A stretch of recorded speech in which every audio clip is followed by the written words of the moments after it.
Pendant 6 minutes 32 secondes, un corridor de 300 km à travers le Sahel s'est effacé des écrans occidentaux.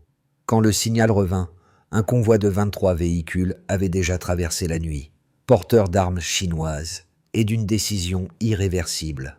Le monde parlait encore de dépendance. Ibrahim Traoré parlait déjà d'action.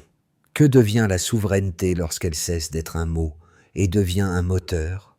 L'aube, ce matin-là, éclairait un choix que plus rien n'allait surveiller.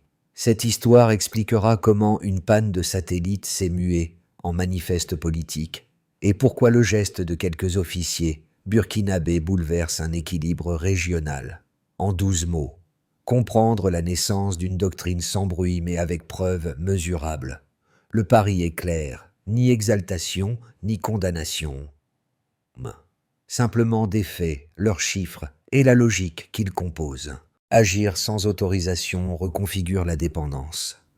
C'est la promesse et le risque. Le récit suivra les traces d'Ibrahim Traoré, celle d'un capitaine devenu chef d'État, non par ambition, mais par épuisement des promesses non tenues. Traduira la tension entre nécessité et contrôle. Quand cesser d'attendre devient un calcul rationnel. Quand acheter soi-même devient un acte d'autonomie plus que d'allégeance. Ce qui commence comme une opération logistique finira par poser une question politique universelle. Qu'est-ce que la protection et qui la définit? 10 octobre 2025, la fenêtre noire n'a rien caché. Elle a révélé. En 6 minutes 32 secondes, 23 camions sans transpondeur ont transporté des lance-roquettes SR-5 de 70 km de portée, un convoi financé par le Fonds national de souveraineté du Burkina Faso. En somme, la dépendance n'était pas un destin, c'était une option comptable. Sous Ibrahim Traoré, la doctrine de la nécessité s'est imposée. Quand attendre coûte plus cher que faire, agir devient devoir. Entre 2019 et 2023, les importations d'armes chinoises représentent 10% des acquisitions régionales. Mais derrière chaque pourcentage, une décision, produire sa propre sécurité. Les chiffres dessinent un contraste. Autrefois, programme de formation suspendu. Aujourd'hui, maintenance locale, circuit budgétaire fermé, chaîne d'approvisionnement interne. Les diplomates y voient alignement. Les villages, reprise de contrôle. Le convoi n'était pas clandestin, il était symbolique, une ligne tirée dans le sable entre dépendre et décider. Les analystes occidentaux parlent de provocation. Sur le terrain, on parle de rattrapage. Quand Ibrahim Traoré dit « la permission est le langage des impuissants », il résume la mutation d'un continent lassé d'attendre. La suite racontera comment cette phrase est devenue politique publique. Chiffres, décrets, doctrine, puis alliance. Les premiers résultats furent visibles dès 2026. Réparation d'infrastructures militaires, formation de techniciens locaux, audit complet des stocks d'armes. L'officier technicien, nouveau visage du Sahel, remplaçait l'expert étranger. Dans les casernes de Ouagadougou, des ingénieurs formés à Pékin encadraient des promotions mixtes. Un signe discret, mais inédit. Ibrahim Traoré insistait sur la discipline plus que sur la puissance. Nous n'achetons pas des armes, nous achetons du temps et du respect. Effet mesurable, réduction de 7% des incidents frontaliers en 12 mois selon les rapports régionaux. Ce changement, encore fragile, montrait qu'une souveraineté partielle pouvait déjà modifier la perception de stabilité. Pour la population, le symbole comptait autant que la logistique. Voir un uniforme local protéger un convoi national valait plus qu'un communiqué. Ainsi naissait une confiance administrative, celle qui croit à la continuité, non à la faveur. Commençons par rappeler la différence entre avant et après. Avant, les convois étrangers parcouraient le Sahel sous escorte mixte. Après, ceux du Burkina Faso roulaient seuls. Entre ces deux images, 18 mois de décision. Janvier 2024. Fin officielle de la mission européenne. Mars. Création du fonds souverain. Montant initial 250 millions $. Avril. Premiers achats via Norinco. portée moyenne, 70 km/h. Août, manœuvre d'intégration avec les forces du Niger. Octobre, discours fondateur d'Ibrahim Traoré à la télévision nationale. Dans un village de Kaya, des agriculteurs racontent la fin des patrouilles étrangères et la reprise des routes commerciales. À Bobo-Dioulasso, des mécaniciens réparent désormais du matériel blindé localement. Chaque mois, un acte, une preuve, non pas de rupture, mais d'appropriation. Les chancelleries parlent d'isolement. Les habitants disent indépendance. Ce renversement de sémantique traduit un fait. L'autonomie n'est plus un slogan, mais une chaîne d'approvisionnement vérifiable. Le pic d'attention survient en 2025, lorsque la Chine reconnaît publiquement la doctrine de la nécessité comme modèle alternatif d'aide. Critique et soutien s'entremêlent. Washington évoque une anomalie stratégique. Paris, un danger de souveraineté illusoire. Mais la rhétorique extérieure importe peu face à la comptabilité intérieure. Nombre de patrouilles locales, heures de formation, stabilité du change liée à l'or. Chaque donnée pèse plus qu'un discours. Et dans ce tableau, Ibrahim Traoré devient figure de continuité, non de rupture. Un militaire parle en chiffres, pas symbole. Le temps des communiqués est passé. Celui des bilans commence. À mesurer le virage.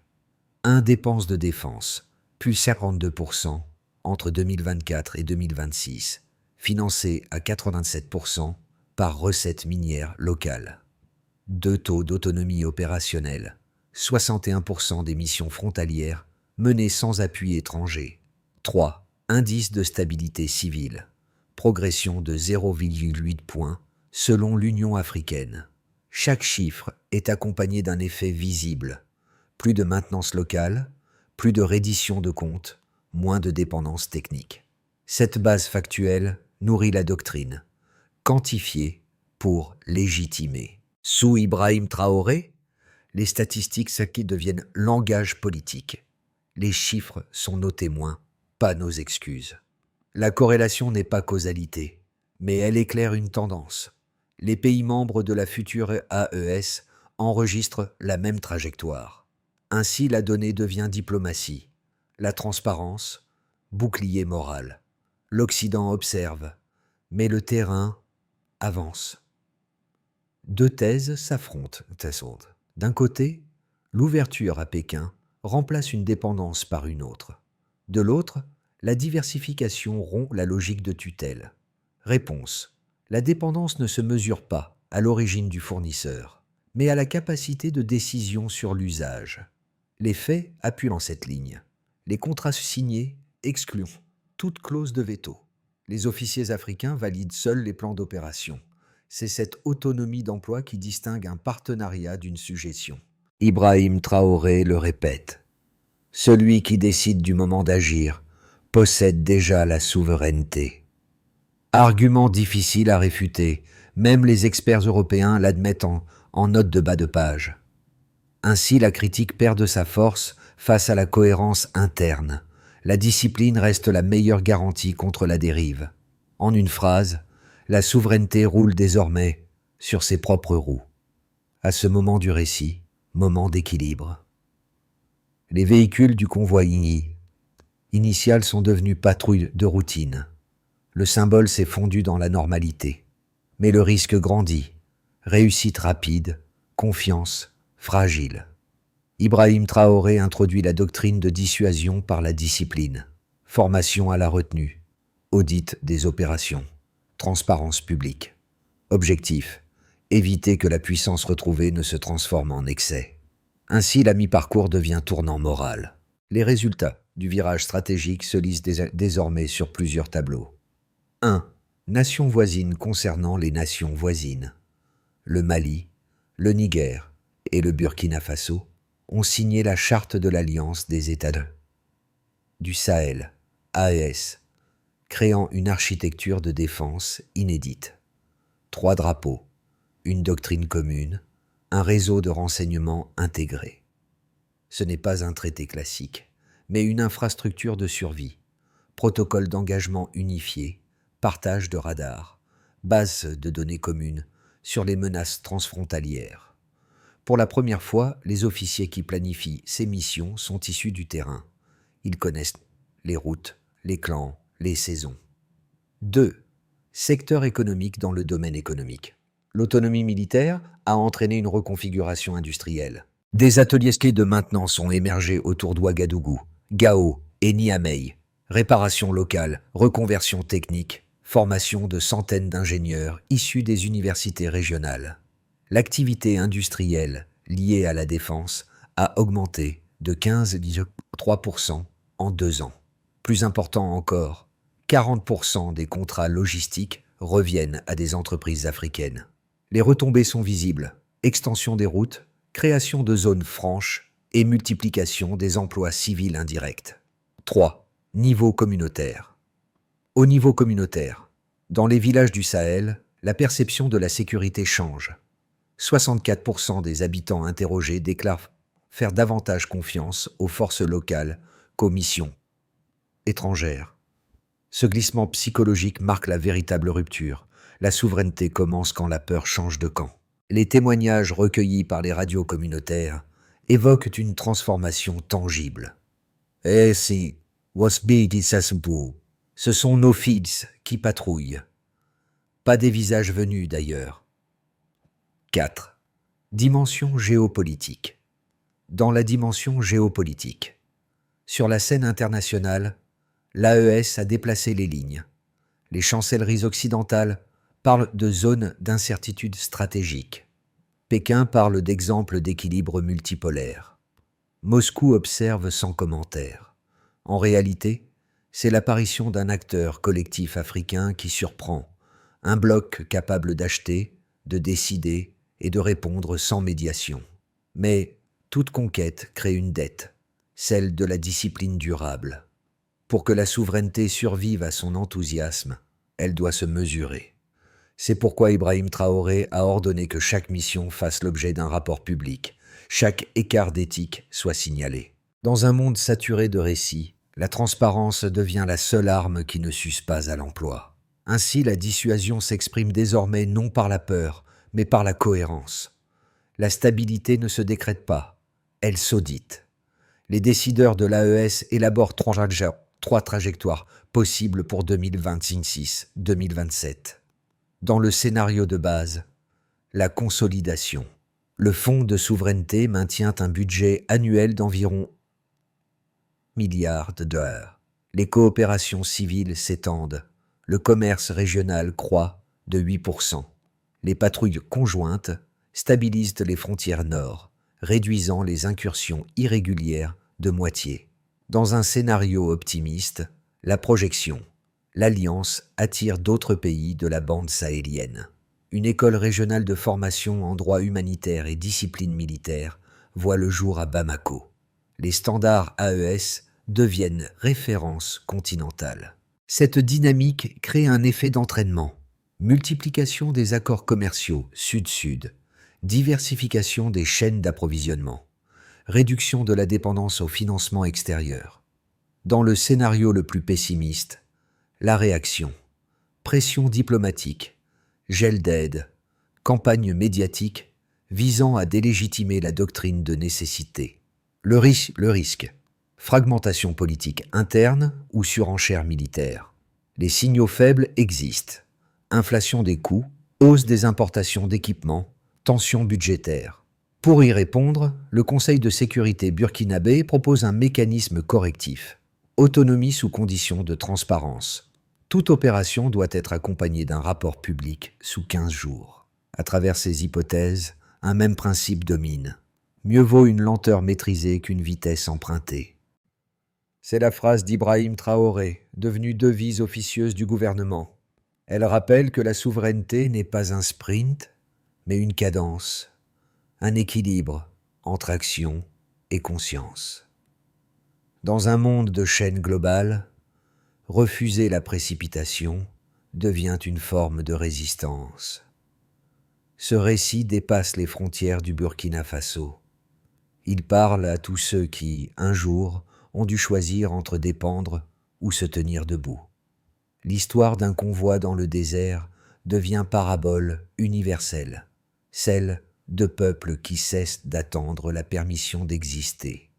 Sous les ciels poussiéreux de Kaya ou de Gao, les marchés reprennent vie, des enfants rejouent sur des terrains qui, hier encore, étaient des zones militaires.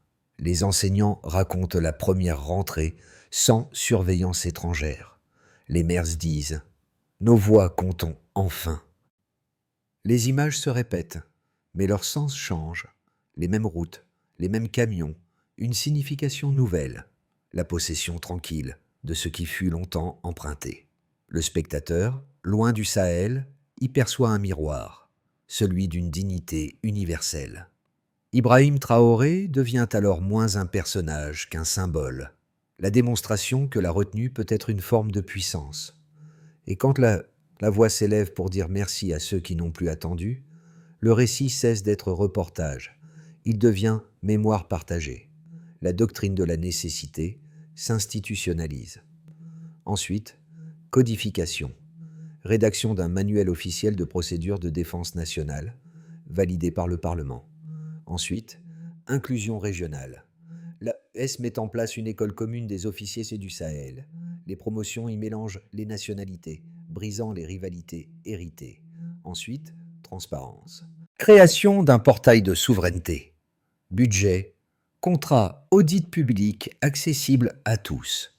Ensuite, discipline sociale. Formation civique obligatoire pour chaque recrue. Droit humanitaire. Gestion de crise. Communication communautaire.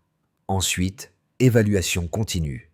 Publication semestrielle d'un rapport sur l'autonomie fonctionnelle, mesurant l'évolution du taux d'indépendance opérationnelle.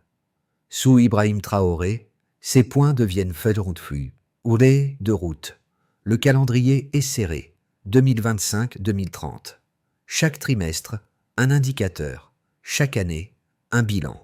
L'objectif final n'est pas la militarisation, mais la normalisation de l'autonomie. Que la souveraineté cesse d'être un événement et devienne un État. Quand le processus devient habitude, la dépendance n'a plus d'espace pour revenir. Le soleil se lève à nouveau sur Ouagadougou. Les moteurs ronflent, réguliers, paisibles. Le même vent de sable traverse la ville, mais le silence n'a plus la même signification. Ibrahim Traoré repense au premier départ. Un convoi, 6 minutes d'ombre, un continent qui choisit enfin la lumière. Le jeune chauffeur de 23 ans, autrefois tremblant, conduit aujourd'hui les convois humanitaires de l'AES. Les routes qu'il parcourt sont celles qu'il a aidé à libérer. Cette boucle n'est plus qu'un symbole, c'est une pédagogie. Le courage initial devient méthode, la décision solitaire, politique publique. La phrase du capitaine résonne encore.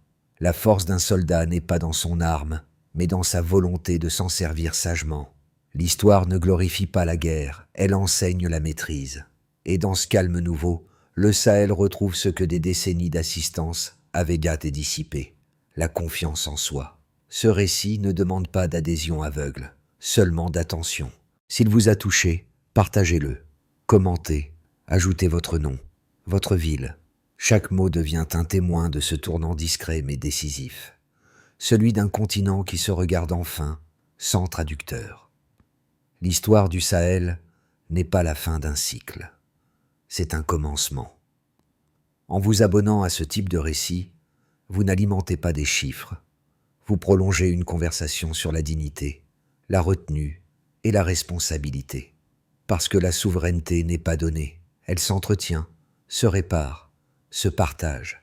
Et si l'exemple d'Ibrahim Traoré et du Burkina Faso nous apprend quelque chose, c'est que la liberté n'est pas une conquête ponctuelle, mais un rythme quotidien, un moteur qui, tant qu'il tourne, garde le silence vivant.